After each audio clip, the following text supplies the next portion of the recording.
Buenos días, bienvenidos a una clase más del día lunes, ya terminando la jornada de obra literaria hoy día. Por favor, ¿en qué capítulo me quedé? ¿Me ayuda, por favor? Ya leímos un idilio bobo.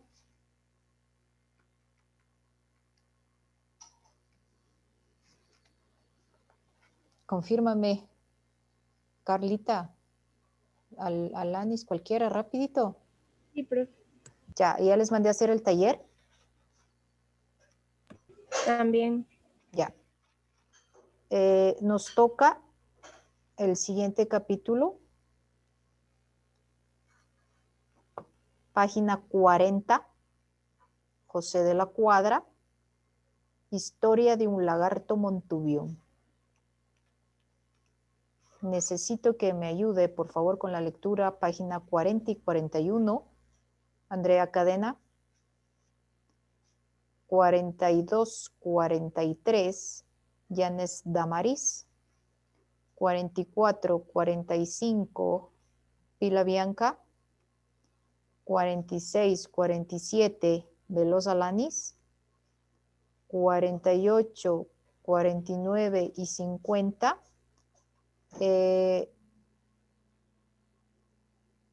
me ayuda Ronald.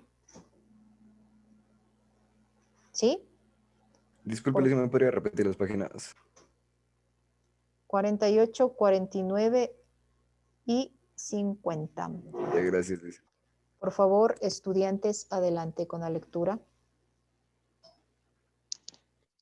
Ya, historia del lagarto Montovio. Ya encontrado a los lagarteros, esto es a los Te interrumpo un ratito ya. cazadores de lagartos. Andrea, las Ok. páginas que va a subrayar verbos, adjetivos, para que ya lo vaya haciendo, y sustantivos es la 48 y 49. 48 y 49, solo esas dos carillas. Y ya sabe, palabras que no comprende, ideas principales, secundarias. Ese libro está trabajado, por favor. Usted ya sabe cómo lo he pedido. Continúa, por favor. Gracias. Ya. Yo he encontrado a los lagarteros, esto es, a los cazadores de lagartos, en los sitios más diversos e inesperados, a extremo de resultar extraordinarios, de no considerarse la condición trashumante de esos hombres, y sus hábitos andariegos que los llevan a vagar muy lejos de los ríos y de las ciénagas propias. Quizá movidos por un inconsciente anhelo de olvidar los peligros tremendos aparejados a su oficio. Me topé con ellos cierta vez cuando hacía un caballo el crucero de Garaycoa y Yaguachi. Estaban dos entonces, el uno machudo ya, de cuerpo silgado, era cojo, alguna ocasión entre las fauces de los saurios. En quién sabe qué poza distante se le quedaría perdida para siempre la pierna derecha seccionada sobre la articulación de la rodilla. Cojeaba el infeliz de un modo lamentable apoyándose en una muleta de palo, amarillo burda y desproporcionada que le alcanzaba el hombro y le obligaba a torcer el tronco hacia la izquierda.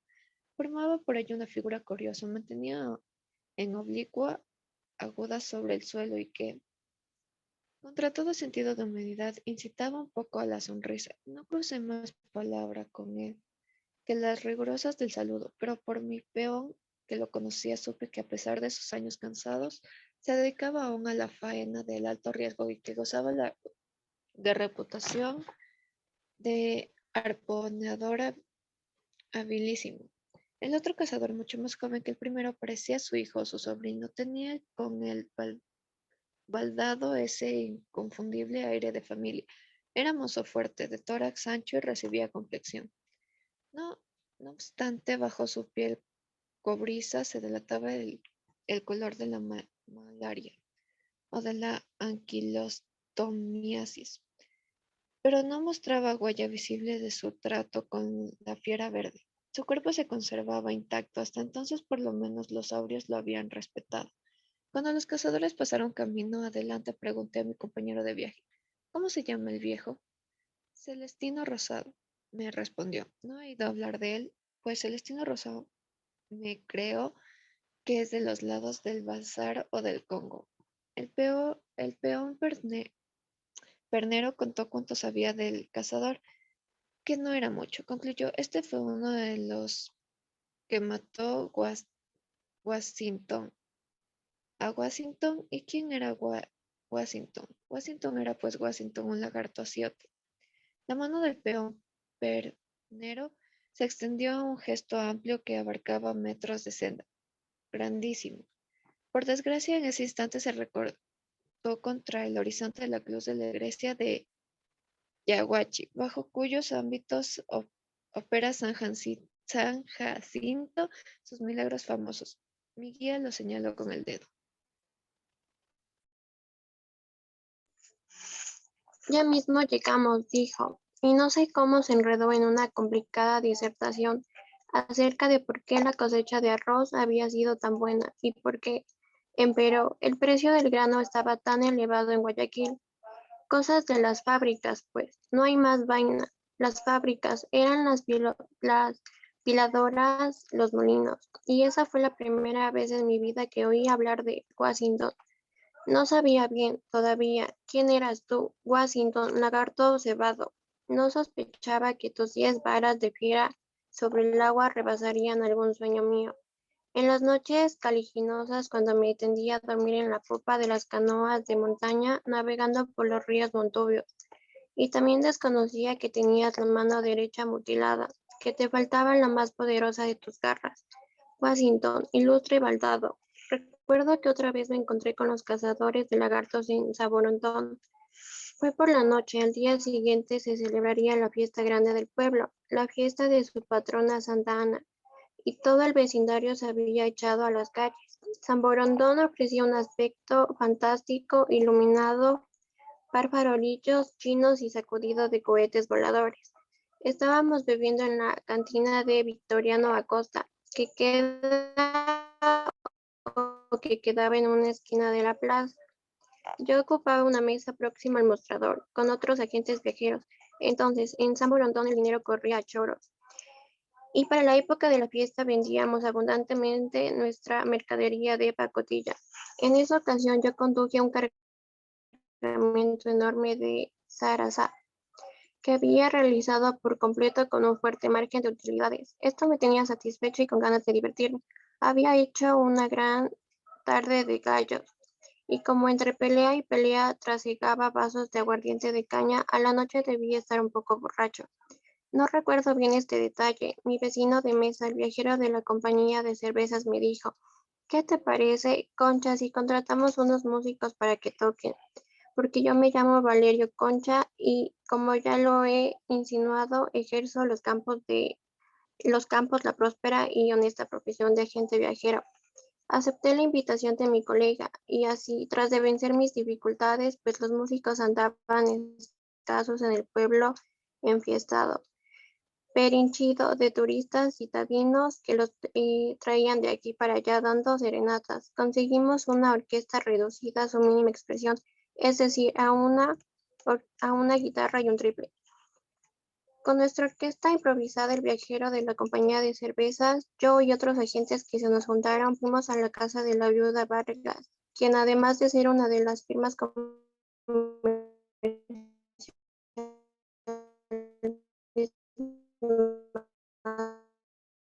sólidas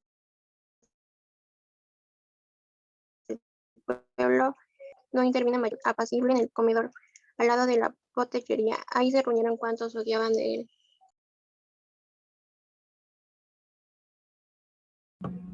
El bullicio intrascendente llamaban el alcohol entre ellos. Don Macario Arriaga Gamonal Mantuyo, personaje de edad y de letras, y según me enteré muy luego, otro de los que mató a Washington. Si ya lo sabía yo de tiempos, Washington era un gigantesco largato cebado cuyo centro de fechorías era el Babahoyo, desde los bajos de San Borondón hasta las reversas del Portecillo al Faro, al frente mismo de Guayaquil.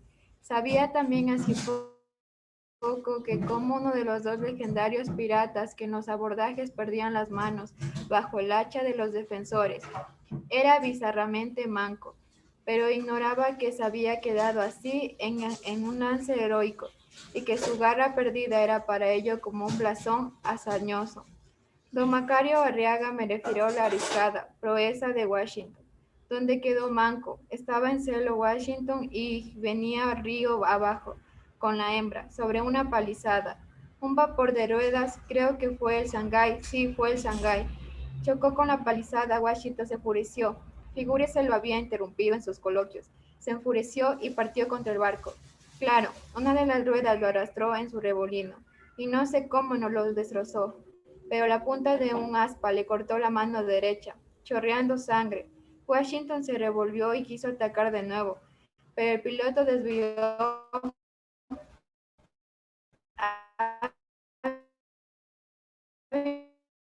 hábilmente el santo. Hicieron la escena, dicen que fue algo extrañamente emocionante. Nadie en el barco se atrevió a disparar sobre Washington. Sus armas, y fíjese que pudieron haberlo matado ahí, sin esfuerzo a 2 metros de él, pero la bravura del animal los paralizó. Porque nada hay que conmueva tanto, señor, como el arrojo. Dejaron nomás escapar a Washington, quien fue a juntarse con su hembra en la palizada. Se aproximaron a nosotros 2 individuos que ya no había visto antes. Eran invitados como don Macario mismo, de la viuda Vargas. Don Macario me lo presentó. Jerónimo Pita, Sebastián Bisuete, el señor, y vea, señor, la casualidad. Estos también estuvieron en cacería de Washington cuando los acabamos, con Celestino Rosado, con Manuelón Torres. Con éramos 14, ¿sabe? La partida, y anduvimos con suerte. Solo hubo un muerto y un herido, nada más. Anduvimos con suerte de veras. Pita y Bisuete eran cazadores profesionales de lagarto.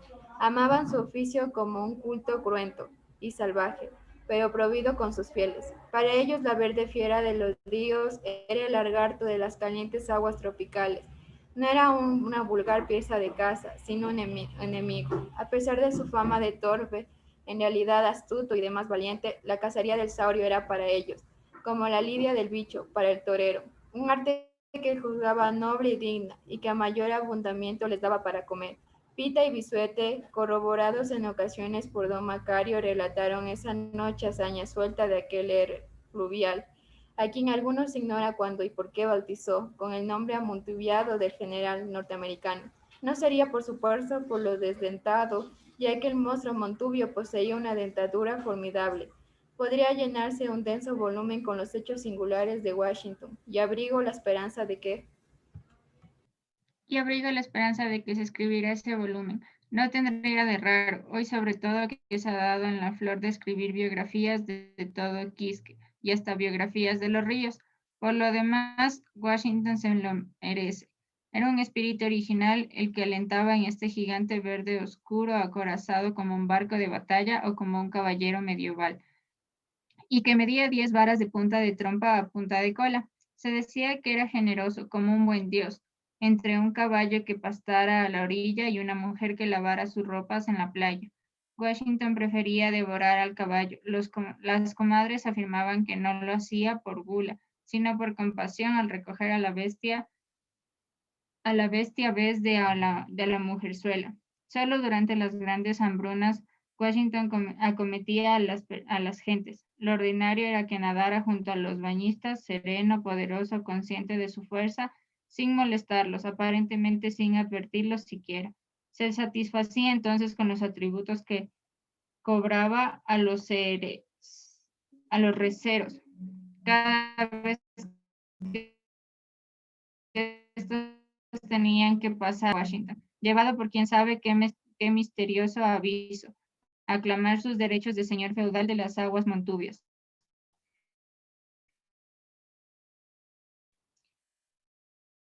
Se apropiaba siempre de la mayor. Washington seleccionaba bien y nada hacía ya al resto del ganado ni a los receros. Ellos conocían la costumbre del saurío y separaban a sus res de los negocios.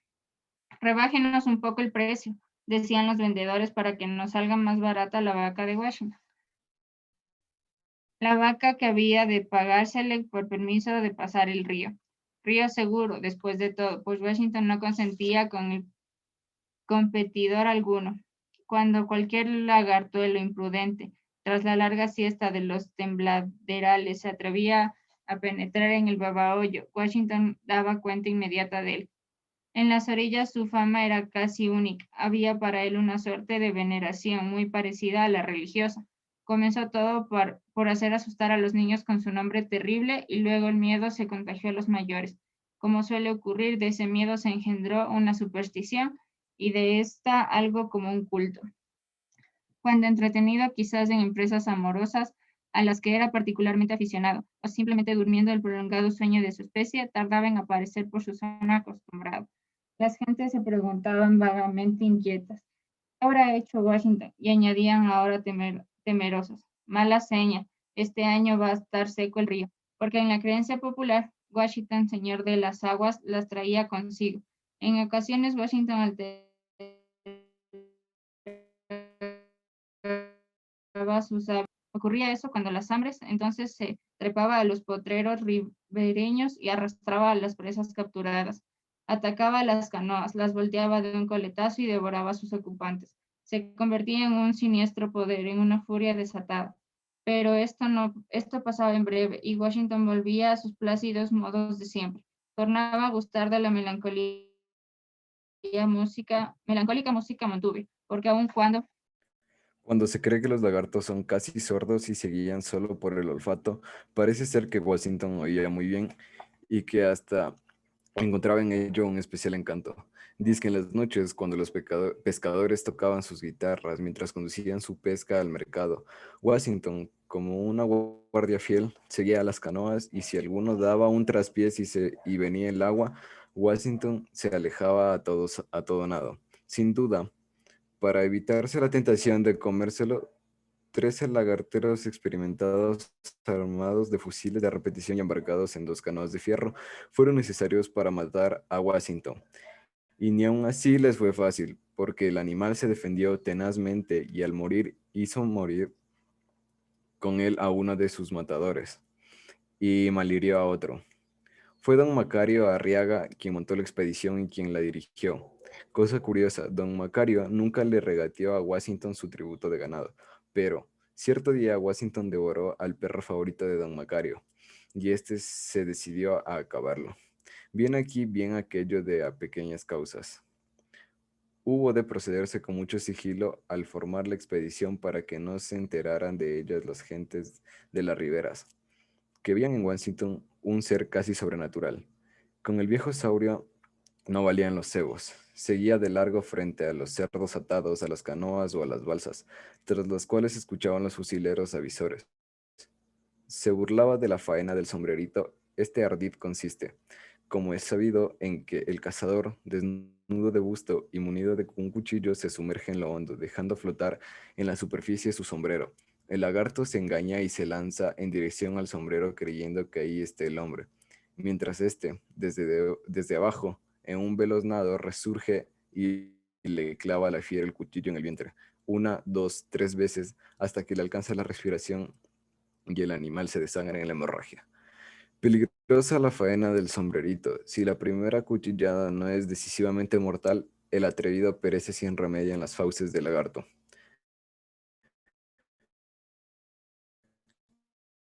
Con Washington hubo que durante varios días hasta que se supo que solía reposar en cierto estero, pequeño y remansado pero profundo.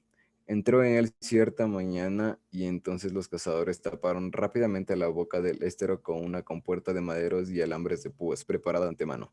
José Gabriel, el más valeroso lagartero que ha existido en el Guaya, se tiró al agua, puñal en mano, a desafiar a la fiera. En principio, Washington rehuyó la lucha. Se comprendería metido en una trampa y quiso forzar la salida, rompiendo la parte baja de la compuerta y sin mostrarse en la superficie. Debió herirse en la alambrada, porque en la boca del estero el agua se manchó de sangre, y cuando sin duda fracasó, retrocedió furioso contra el hombre. Gabriel lo esperaba atento, advirtiendo sus movimientos por el fango removido. Se zambulló y alcanzó a punzar, pero el lagarto fue más ágil que él. De un formidable coletazo lo trajo al fondo con la columna vertebral partida y la cabeza deshecha. En ese momento, don Macario Arriaga ordenó que los cazadores se dispusieran en ambas orillas del estero y dispararon contra el agua sus fusiles. «¿Alguna bala lo tocará?», dijo, y sucedió lo asombroso. Washington, que bajó el agua, era invulnerable tras su coraza de cochas y dada la escasa fuerza de los proyectiles disparados de tan cerca. Saltó a tierra y, loco, monstruosamente loco, arremetió contra los hombres. Estos se desconcertaron ante el imprevisto y de ello aprovechó la fiera para llevársela de un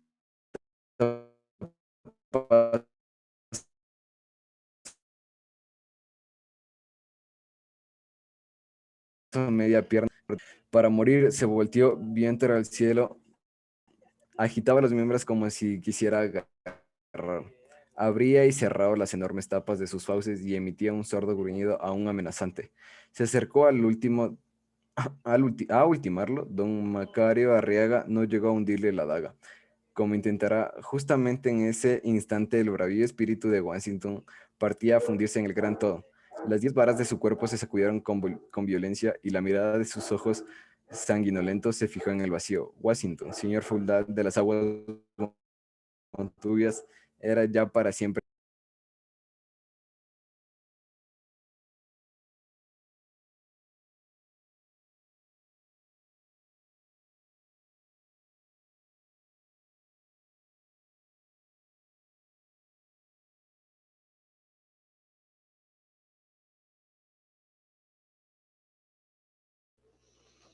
¿Terminamos? Sí, Gabriel, profe. ya. El taller de la historia de un lagarto montubio, página 51. En este cuento del ecuatoriano José de la Cuadra, el personaje principal es un lagarto, Washington. Haz una descripción física y moral de este enorme lagarto, estudiante Barros, por favor.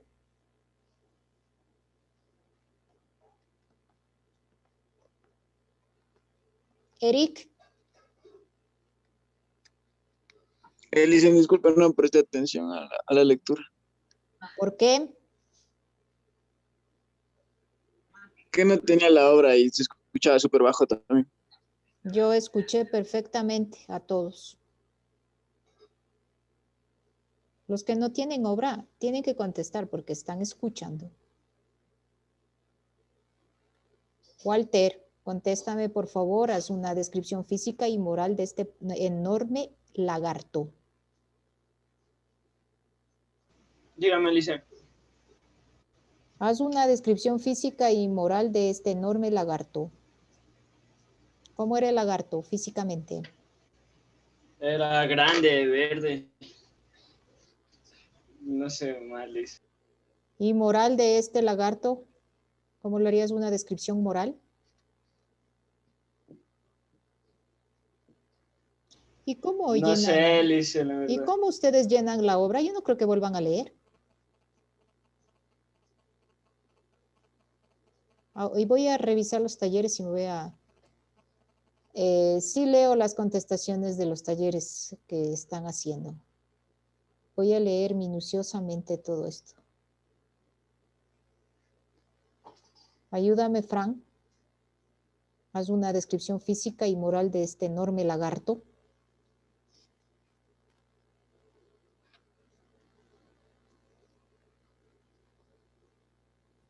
Listo. Por favor, ayúdeme con la respuesta a la pregunta que le realicé. Era un lagarto lento. ¿Qué más era? Un lagarto grande y lento. Es lo único que escuché porque uno tampoco no alcancé a escuchar. Pero tienes la obra y pueden seguir leyendo, pues. Pero me perdí. Estudiantes, desde el día de mañana necesito terminar esta obra y voy a ir calificando estas actuaciones. Esto va para talleres, señores, la nota. ¿No? Ayúdame con esa pregunta, Domenica Jacome. Ya les dicen, el lagarto era muy grande y daba miedo y era invencible. ¿Y una descripción moral?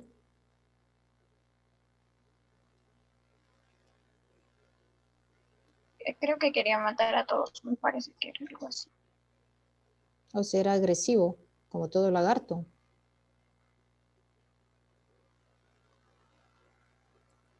Estudiantes, voy a calificar. Luego no me diga por qué tiene esa nota en talleres de lectura crítica. Segunda, comente sobre el temperamento de las gentes montubias, en especial de los que se dedican a la cacería de lagartos en los ríos costeños. Ayúdame, Nayerli, por favor.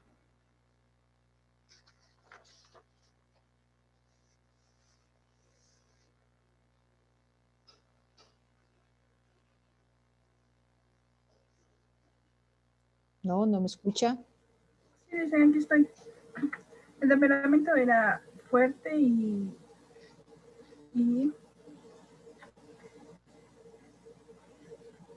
era fuerte y no se dejaban de nadie porque tenían que coger al lagarto para que no fueran ellos, para que ellos no fueran atrapados, tendrían que ser de carácter fuerte, con habilidades para atrapar al lagarto. Gracias por haber estado en esta clase de obra literaria.